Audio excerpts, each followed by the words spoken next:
আবু সিদ্দিক ছিল সকলের দেখতে শুনতে ভালোবাসাবাসী, অথবা ধরো সকলে ভালোবাসত। আর কি আর বিচার কথা বললো, চোরের রাজত্বে কোনো বিচার নেই, সালিসি নেই, কোনো মানে হরণ করলে তার কোনো বিচার নেই, মার্ডার করলে কোনো বিচার নেই। এর কি আছে? এর কিচ্ছু নেই। রাজত্ব কি করে করবে? মেয়ে ছেলে কাঁচাবিহীন মেয়ে ছেলে, সে কি রাজত্ব করবে? বেটা ছেলে না হলে সে রাজত্ব করতে পারবে?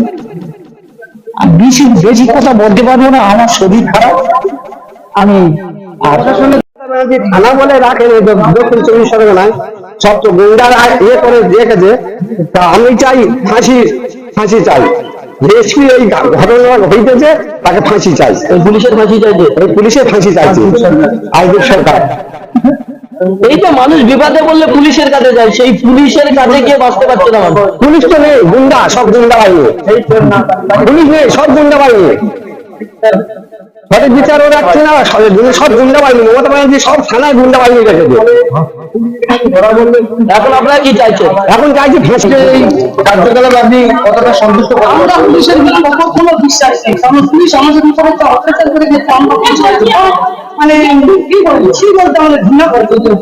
যখন আবু সিদ্দিককে একবার তুলে নিয়ে গেল রাত্রিরে, পরের দিন বিকাল 5টার সময় তাকে আবার পুলিশ পিটতে নিয়ে এলো, আপনারা গ্রামের মানুষ আপনারা প্রতিবাদ কেন করেননি? আমরা প্রতিবাদ, পুলিশ তো আমাদের ঘেঁচতে দেয় না। পুলিশ আমরা যে দুটো কথা বলবো আমাদের ঘেঁচতে দেয়নি পুলিশ। এমনকি লেডিস পুলিশ পর্যন্ত এখানে নিয়ে এসছে। আমাদের গ্রামের কোনো মানুষের ঘেঁচতে দেয়নি এখানে। যার বাড়ি চুরি হচ্ছে তিনি তো চুরির অভিযোগ করেন? হ্যাঁ, অভিযোগ করেন। তাহলে চুরির অভিযোগ, আমার জিনিস চুরি হলো আমি অভিযোগও করলাম না, অথচ আমার ছেলেকে তুলে নিয়ে এটা তো অন্যায় ভাবে করেছে পুলিশ। ভেতর থেকে ঘুষ খেয়ে এইগুলো করেছে। কারা ঘুষ দিতে পারে? কাদের বিরুদ্ধে অভিযোগ করছেন? যারা অভিযোগ করে পুলিশ এনেছে তারাই ঘুষ দিয়েছে। তারা এনেছে বলে আপনার ধারণা? আমরা কি এখানে ছিলাম? কে পুলিশের থানায় ফোন করে আমরা কি জেনেছিলাম?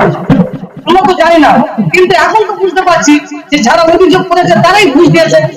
কিন্তু যে অভিযোগ করেছে আমরা তো এখনো তার মানে খোঁজ পাচ্ছি না, সারবত্তা পাচ্ছেন না। যে কেউ একটা খবর দিয়েছে, কেন যার বাড়ি চুরি হচ্ছে সে তো খবর দেয়নি না।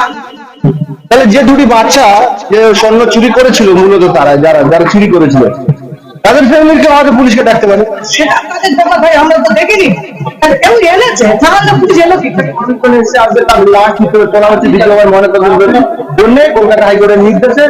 যারা দূর দূরান্ত থেকে এসে বিষয়ে কথা বলে নেওয়ার চেষ্টা করতে গেছে, আপনি কোথা থেকে এসেছেন? আর এসেছেন কেন? দেখতে জন্য না কি? আপনি কোথা থেকে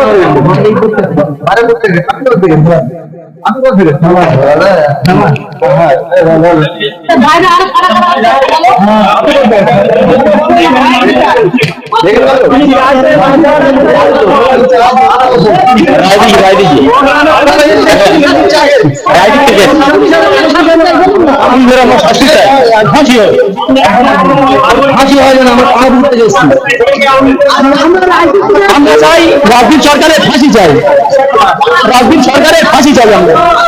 আমরা শাস্তি নয়, ফাঁসি চাই, ফাঁসি চাই। রাজনীতি সরকারকে আমরা ফাঁসি চাই। পুলিশ